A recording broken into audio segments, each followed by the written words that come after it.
Hello everyone, and welcome to the Brickformula review of LEGO Set 3661 Bank and Money Transfer. It has 405 pieces for ages 5 to 12, and it's from the City series, and this set retails for $49.99. And before I continue, I would like to give a shout out to BGTF Lego 29101. He is the subscriber who had requested that I review this set, so everyone check out his channel. And moving forward, here's the front of the box. Business as usual, and the robber is robbing the place. And here on the side we have the minifigures, more on that later. And here in the back we see a lot of playable features, and I'll talk about this set in more detail coming up. Here are the minifigures, and first up is the bank robber, who does not look very intelligent, but don't underestimate him, because he can rob a bank all by himself with just a crowbar and a bag, and get away with it, so not too bad. No details on the back over there. Next we have the police officer in a standard uniform and a walkie-talkie. There's his face. It looks like he just got his wisdom tooth pulled out and he's playing with the gap with his tongue.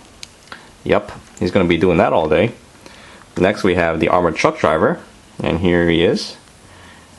Some details on the back.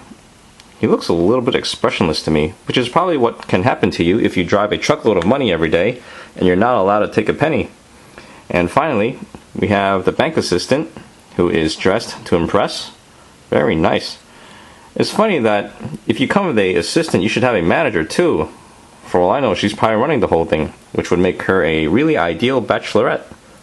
Anyway, let's take a look at the accessories. What you see here is all the money that you get in the set. We get 2 empty deposit safes. You would think there would be something inside. We have a red hand truck. We have 4 briefcases of money, although just between you and me, they're really just empty, which is disappointing. We get 2 stacks of $100 bills, and this extra brick is just that piece right there, which is one way to overstate how much money you have. Over here we have 2 gold bars, and finally we have a bank card, which looks like that. And while I'm here, I just want to point out that when you use this with a minifigure, you want to attach it to the hand like that. Because if you clip it with the minifigure hand, you might ruin the sticker a little bit, which is what happened to me, so I spent some time to iron it out a little bit. So I just want to show you that. And now let's take a look at the vehicles. First, I want to take a closer look at this dirt bike, because this thing is really nice. You might have seen this before. Alright, we get an orange one in the prisoner transport set, but when it's in red, it's pretty hot. Not too bad. And we can put the bank robber like that over there. You can just attach one hand. This way you can hold the crowbar in the other. And there we go. Making this one fast getaway. Really neat. Let's take a look at the police car. Here's the police car, and as you can see, it's really simple in design. There it is from the side. And I don't like how they have this black piece over here. It really stands out, and it doesn't really match too, but I guess it's okay. Over here we have a sticker, and there's the top where we have more stickers. There's the back where we have the license plate. And thank you for letting me know in the previous review that those abbreviations are the designer. And that kind of takes away the fun I was going to have with the abbreviations. I was going to say, call me dirty sexy one. Good thing there's no number 4 over there, or else I would think that bad joke was intentional. There's the bottom, not much to it. And there's the front. This part can come off, and it's only attached by those 2 studs over there. And before we put him in there, we should take away this walkie-talkie. It's not like he's going to do much talking anyway. We'll just throw it in the back over there, and then we'll just put him in over here. And after you put him in, you want him to lean back a little bit. This way his hat doesn't block this piece from attaching. And there we go. Pretty neat, right?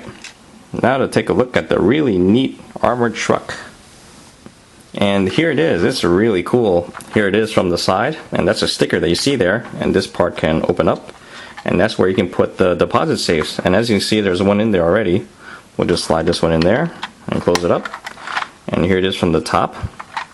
There's the back, and this part can open as well, and that's where you can put the suitcases. Here's the bottom, which is not much, and there's the front where we have another sticker. I probably could have said that one was due. You know what? Never mind. But anyway, these top panels can come off. They're mounted there securely, but they can come off easily too. And that's where you can see everything. And that's where you can put another suitcase right in there. And that's also where we can put the driver up front. And there we go. It's really neat. And we'll just close that all back up. Just like that. Alright, now let's take a look at the bank. And finally, here is the bank. And this is the front side, of course. And as you can see, it's called Citibank. Such a creative name. And you'll see that again on the signpost over here on that side. And this side too. And those are all stickers that you see there. Also on the front here, we have the ATM machine, which is really neat. I just don't like how it's so easy for it to fall out. And it's built that way so that the robber can pry it out and go inside and rob the joint, or to rob the ATM. And here's a closer look. That's a sticker that you see up here, and that's a printed piece, and so is that. That's a printed piece too. And there's the back side of it, and it fits in just nicely. If you want to make this a permanent resident, all you have to do is add a flat piece over there, and you're good. Here's the side of the building, which is pretty empty, although it's pretty ideal for some graffiti. Maybe give the bank a new name. And there's the back, more on that later. And here's the side of the building where the robber can use this pole to go in and out. That almost sounds bad. And up here is the skylight, and this can open up, and that's how the robber gets inside. So once he's inside, it's not hard to crack open the safe. Okay, it just opens up just like that, and he's in. And that's the shelf where you have the gold bricks on the top. And that's where you can put some money for him to rob. And there we go. And this whole second floor can come off just like that. It's only attached by those 8 studs over there. And here is the first floor. And that's where we can put the young lady to attend to people. We have 1 seat for 1 customer, so it's a relatively small bank. And behind her we have a cabinet with some paper over there. And there we go. It's a really neat looking bank. And now, to go on to the recommendations. Overall, I'd say it's a pretty good set. Not too bad. Now, starting to value, it's not that great because it is a little bit on the high side. It's about $50 for 405 pieces, and that's like 12.3 cents a piece, which is not that great. But when you look at the play value, it's really, really good because it's a full-featured bank. You have the ATM, you have a vault with money inside and gold bars, and you have some customer service on the first floor, and you have an alarm over here, and it's pretty good as far as playabilities go. You have an armored truck, you got a robber to rob the place, and you even have a police car to chase him around. And the only thing I don't like about it is that the armored truck is like half the size of the bank. I guess it's okay, but in the end, I think you'll find this to be a pretty good set, especially since you need a bank to fill in your Lego City set if you have that, because we haven't seen a bank in a long time. I think the last time we saw one was in the Spider-Man series when they had the one with Doc Ock in there, and that was like a movie prop, so that was pretty small. And then before that was in 1997, and that bank was a lot smaller than this one. So this is actually among one of the good banks that you can get now. And we probably won't see another one for maybe another 7 years too. Who knows? I could be wrong, and I hope I'm wrong. But anyway, I think in the end you'll like it. And that sums up my review. I hope you guys enjoyed the show, and I'll see you guys next time. Thank you for watching.